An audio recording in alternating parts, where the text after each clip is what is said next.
Ouais, je vais gâcher ça. Hein, c'est bon ces oiseaux. Ce verre qui explose partout, c'est la classe. Tchon, c'est Stéphane. Bon, ben voilà, prends un petit moment pour vous, je garde l'émotion bas, j'ai l'air un peu... Je sors du boulot déjà pour commencer, et puis deuxièmement c'est bourré de moustiques. Donc voilà, ça commençait mal, je voulais faire l'intro courte, c'est déjà raté. Bon, aujourd'hui je vous parle, Lance-Pierre.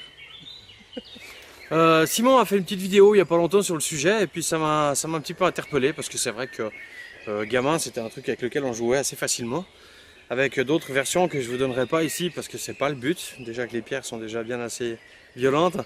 Donc voilà, je me suis dit que faire un petit sujet là-dessus et revenir surtout aux sources en prenant quelques trucs très faciles d'accès.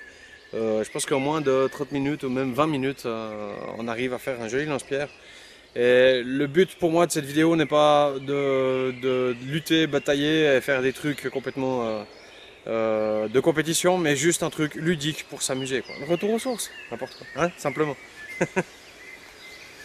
Je vais vous détailler à peu de choses près ceux que j'ai. Certains sont plus vieux, mes premiers essais, certains sont beaucoup plus récents, certains traînent un peu partout. Voilà, il y en a encore un qui traîne là. Hop.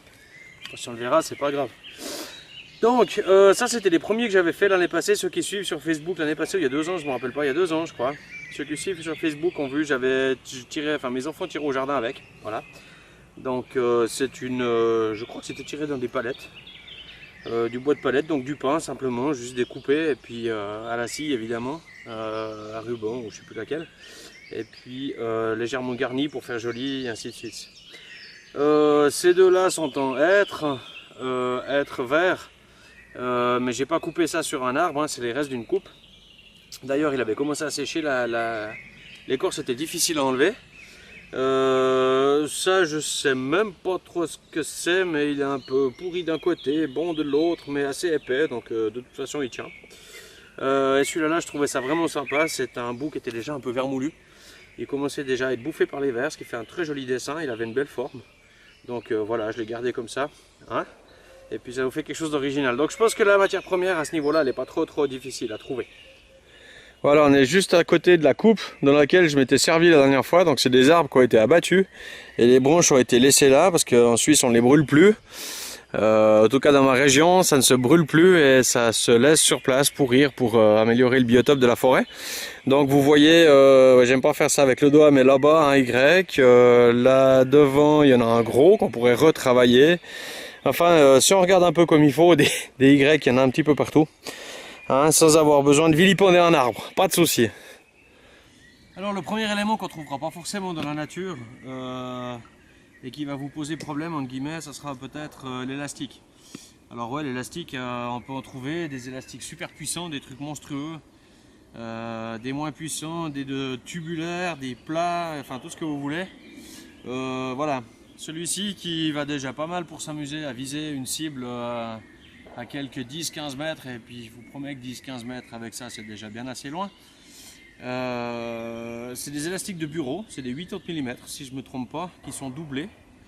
Ça suffit amplement déjà pour commencer à avoir une bonne allonge. Comme le tir à l'arc, ça se cale entre les doigts, comme vous le voulez pour tenir la fourche. Si vous faites ça comme ça avec un élastique puissant, vous n'y arriverez pas. Venez les tenir proches. Et puis ensuite on va tirer jusqu'à sa joue et faire un peu comme à l'arc du tir d'instinct. En plus de l'élastique, il vous faudra une poche. Alors pour cette poche, plein de matériaux sont utilisables, de la toile relativement solide, mais c'est ce que je déconseillerais le plus. Par contre, des choses qu'on trouve assez facilement, un bout de cuir qui traîne dans un coin. Découper le spa, le sac à votre maman, elle ne va pas être contente. Comment ça s'appelle, même du sky, hein, du simili cuir, de la bâche de camion, j'en sais rien, un bout de plastique assez épais. Et puis sinon aussi la bonne vieille chambre à air, un bout de pneu, j'en sais rien, quoi, ça fera une poche qui ira très bien. C'est pas un gros souci, juste faire 2 trous dedans avec le couteau suisse et puis vous aurez en moins de 20 minutes quelque chose d'efficace. La chambre à air aussi, ça c'est ce qu'on faisait quand on était gamin. Alors c'est clair que c'est celui qui va le moins bien, c'est quelque chose d'assez peu élastique, je dirais. À un moment donné, une fois qu'on a tiré 2 fois dessus, c'est bien allongé, donc on peut finir par la doubler. On arrivera quand même à tirer des cailloux, mais c'est quand même un tout petit peu moins efficient que de l'élastique ou de la gomme. Mais ça fonctionne quand même, hein. Si c'est juste pour s'amuser ou les faire pour les enfants, ça sera au moins puissant. Il y aura moins de chances qu'ils se fassent mal avec. Alors les nœuds sont toujours assez simples, c'est toujours assez facile de monter ça. Donc je repars sur la base de mes élastiques de 80. Une chose, quand vous prenez des élastiques multibrins comme ça, l'autre avantage que vous avez, c'est que vous pourrez peut-être abolir le port des lunettes. Ce qui est dangereux avec un élastique monobrin, oui, évidemment, pardon. Voilà, donc celui-ci par exemple, qui est un tube en latex qui est assez violent, celui-ci je peux vous dire qu'il dégage, pardon. Je sais pas ce que vous verrez, ça va être un peu flou. Le jour où le latex pète, ou bien que l'arrêt lâche de ce côté et que vous le prenez dans la figure, ça fait mal. Donc mettez des lunettes de sécurité si vous tirez avec du monobrin. L'avantage des multibrins, c'est que ce sera vraiment, vous n'avez pas de bol si tous les brins pètent en même temps. Donc s'il y en a un ou deux qui pètent, bah, vous savez que vous pouvez changer les élastiques et comme ça c'est réglé. Typiquement ce que j'ai fait ici, le nombre de brins par exemple, donc le fait de doubler, tripler, mettre plusieurs brins à la fois, va améliorer la vitesse de retour de l'élastique, donc un tout petit peu aussi la force comment ça s'appelle, de votre lance-pierre. Voilà, donc les élastiques, quand pour les doubler, on les enfile les uns dans les autres. C'est difficile de montrer ça comme ça à la caméra, donc hop, moi je le fais d'instinct, donc c'est vrai qu'on passe là dedans, hein, pour obtenir ça, une espèce de nœud de vache. Voilà. Hop. Avant de tirer, vous le mouillez, vous le mettez dans le... Voilà. Une fois qu'il est bien mouillé, l'élastique va bien glisser et ils vont se mettre les uns dans les autres sans trop d'échauffement. Et là, vous avez une longueur qui est bonne. Hein. Je vais faire la deuxième. 1, 2, 3. 1, 2, 3. Voilà. Je passe dans la boucle. Je passe dans la boucle. Voilà. Je mouille. Et je serre. Et j'enlève la bave. Ok, pour la poche, bah, c'est pas bien compliqué. Le bout de cuir que vous a préparé au préalable, Thomas, c'est à toi ça. Hop, on passe dans le trou. Je pense que ça va me prendre une demi-heure, juste pour m'embêter. Voilà, sinon vous vous aidez d'un petit bout de fil que vous passez dedans au préalable, ou bien ce genre de choses. Ça facilitera le transit de l'histoire. Et puis ben, le principe est toujours le même, hein. Une fois que c'est passé, on repasse l'élastique dedans et puis on serre. Voilà, celui-là il n'y a pas besoin, vous pouvez le mouiller aussi, hein, à vous de voir. Voilà, je vous laisse mettre, je vais mettre le second de l'autre côté. Les longueurs de brin c'est pas vraiment grave, ça va se mettre en place tout seul. Voilà, essayez un peu d'être symétrique de votre travail, moi c'est mon côté monk, hein. Mais au moins, voilà, ça fera joli, quoi. Ok. Ensuite, je prends mon bout de bois, hein, c'est pas bien compliqué. Et puis, bah, voilà, quoi. On fait une simple boucle. Quand on vient passer dedans. Voilà. Et puis, la même chose avec l'autre. Donc, je passe mes deux doigts dedans. Je l'attrape et je tourne. Voilà. Et on met ça là-dedans. Et puis comme ça c'est réglé. Voilà. Pas long, hein. Et puis ça fonctionne. Après, une fois que vous aurez fait, je sais pas, une cinquantaine de tirs, peut-être que l'élastique sera fatigué. D'ailleurs, je le sens par rapport à l'autre, hein. Et puis bah, vous les changez simplement. Voilà. Les laissez pas dans la forêt, ça serait sympa, mais voilà. Ça c'en est un. Je vous montre comment faire un nœud autre que juste faire un passage autour de la branche. Comme je vous ai montré avant, hein, qui est quand même relativement simple. Si vous avez du plat ou des élastiques plats, vous pouvez faire ce genre de montage. Je vais mettre mon plat le long de la branche, bien suivre l'axe de la branche pour qu'après l'élastique passe par dessus la branche, n'est-ce pas, quand il faudra tirer, parce que tirer en direct sur l'élastique comme ça sera pas bon. Je mets en parallèle un autre bout d'élastique, de latex, n'importe, et je vais tourner autour comme ça. 1,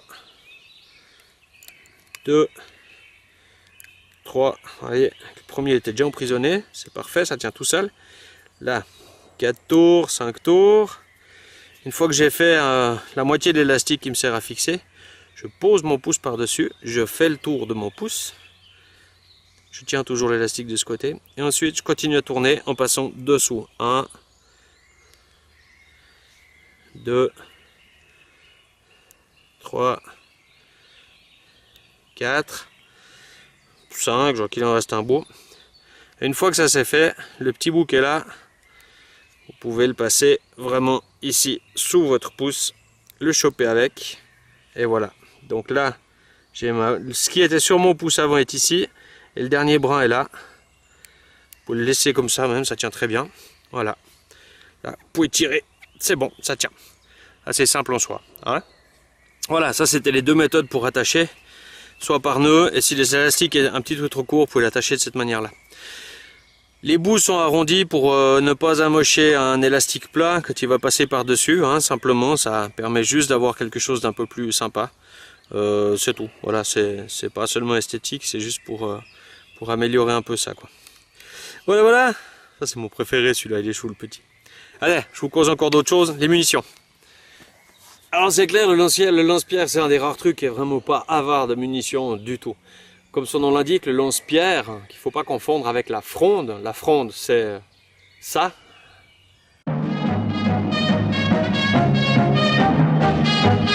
Voilà. Hein, le lance-pierre vous permettra de lancer des pierres. Alors, évidemment, avec ce type de lance-pierre là, commencez pas à essayer de lancer un caillou gros comme une agate, hein, comme une grosse bille. Même une bille en verre à la rigueur sera déjà presque un peu trop grosse. Essayez de prendre quelque chose au début d'un tout petit peu plus petit. Ça sert à rien de tirer des gros pelleux, c'est strictement inutile. Essayez de chercher des cailloux qui sont le plus ronds possible, parce que ces moustiques, je vais faire un tartare avec le nom que j'en ai écrasé. Le caillou, vous verrez que n'importe comment, vu de sa forme, les trois quarts du temps, il vole mal. Il vole pas droit, il va tirer d'un côté et de l'autre. Et si vous avez de la chance, vous pouvez essayer de faire l'essai avec des petits cailloux plats. C'est assez marrant parce qu'on arrive même à les faire siffler de manière assez sympathique. En dehors des cailloux, bah, bien sûr, vous avez les fameuses billes en acier. Donc vous les trouvez un peu dans tous les diamètres. Ici j'en ai des petites, des grosses. Pourquoi? Bah, parce que moi j'ai accès à des vieux roulements. Ah, vous les voyez pas. Voilà. Non, vous les verrez pas non plus comme ça. J'ai accès à des vieux roulements à billes, donc moi je les éclate et puis je récupère les billes. Hein. Ça c'est toujours. Alors ça vole très très très bien. Et puis adaptez les billes à l'élastique que vous avez sur votre lance-pierre. Les enfants le week-end passé ont lancé des crottes de chèvre séchées, ça fonctionnait très bien, c'était très léger, ils ne risquaient pas de se faire mal. Vous pouvez prendre des petits pois congelés, des pois chiches même secs, mais c'est mal fait parce qu'on ne gaspille pas la nourriture, mais au cas où, voilà, je pense qu'il y a toutes sortes de choses que vous découvrirez en cours de route. Je pense qu'il y a les petites baies oranges là qu'on trouve sur ces arbres, je ne sais plus comment elles s'appellent, qu'on trouve dans les taillis assez couramment en ville ou dans certains quartiers, ça faisait joli dans les buissons. On les mettait même dans les pistolets à ressort, là, je sais pas, on les encrassait comme c'est pas possible avec cette charognerie. Enfin, voilà. Donc je pense que c'est pas les billes en verre, enfin c'est pas la munition qui manque, c'est ça qui fait quelque chose de vraiment ludique. Celui-là, il envoie déjà du pâté assez fort.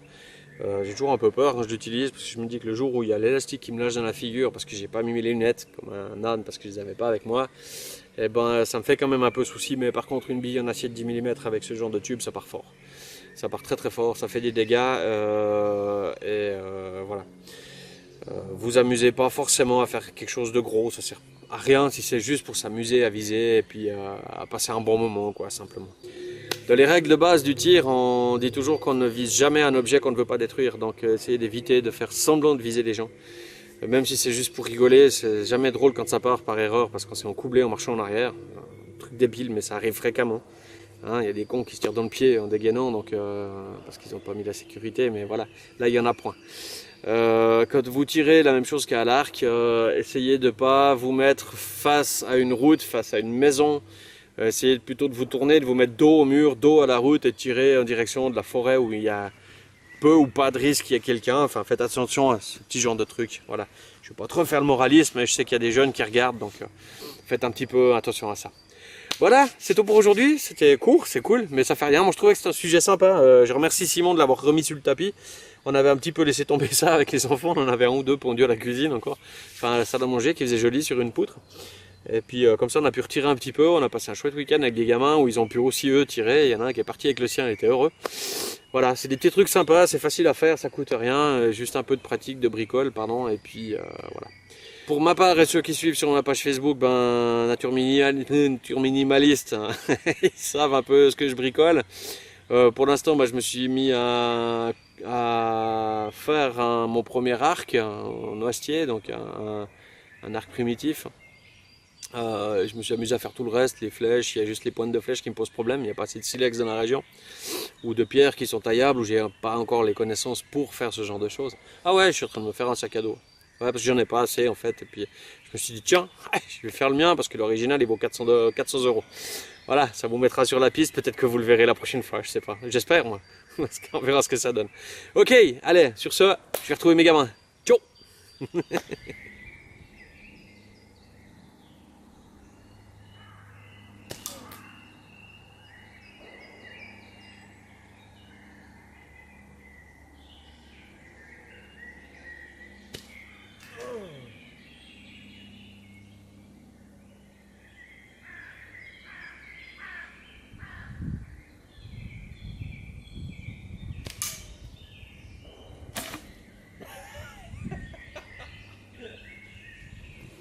Voilà, c'était à 10 mètres à peu près, 3 coups avec mes petits élastiques. Celui-là, il en a vu, hein. Ça fait un moment qu'il est dessus, que je le trimballe partout. Et j'ai le premier qui vient de péter, donc voilà. C'est ce que je vous disais, au moins avec un multi-brin, il y a juste un brin qui pète. Et puis, ma foi, tant pis, on change l'élastique et on recommence. Changez les deux, hein, si vous avez un côté qui tire moins bien que l'autre, c'est moins drôle, quoi. Et moins précis. Yes, amusez-vous bien, hein, faites pas les fous. Ah non, j'ai encore un petit truc à vous montrer. Ouais, je vous dirai Joe 3 fois de nouveau, c'est comme ça. Voilà, le Douglas. Hein, un conifère qu'on reconnaît à toutes ces petites bulles qu'il a en surface. Hein, vous voyez cette petite bulle là par exemple. Eh ben, ce que vous faites c'est ça, vous appuyez dessus. Puis dedans, hein, hop là, dedans, vous avez de la résine avec un petit goût d'orange amer. Moi j'adore ça, c'est extraordinaire. C'est beau la nature, il y a tout ce qu'il faut. Ciao.